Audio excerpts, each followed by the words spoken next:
Look, it's a question of leading at the moment. Yes, they're leading by a rather large margin, but let's wait for the Election Commission to discuss and disclose the results.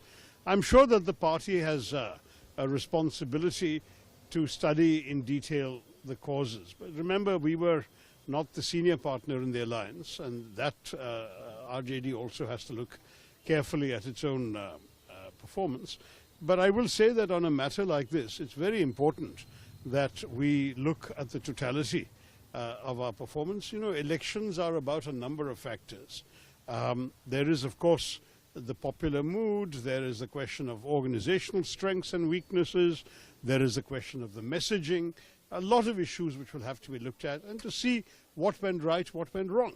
But let's wait for the final results before we make a call. The senior Congress leaders are saying that there are 6.2 million voters were cut, and also election commission is silent in some places, and the 10,000 rupees has been given by the BJP to the women voters, but still election commission. The women voters were certainly given some incentives just before the code of conduct. Whether we like it or not, unfortunately, that is legal under our laws. It's from the day of the announcement of the elections that you can no longer do that.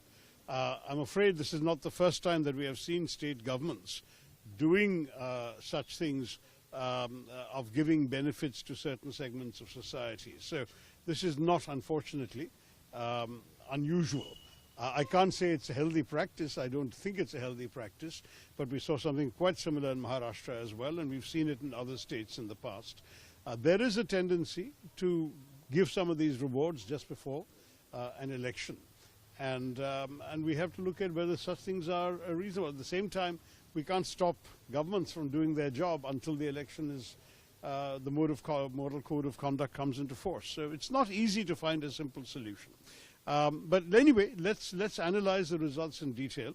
I think that ultimately those who were directly involved in the campaign, I unfortunately wasn't there and I wasn't invited to campaign in Bihar, so I can't tell you much myself from personal experience. All I can say is those who were involved will certainly study it, I'm sure, in greater depth. About SIR, about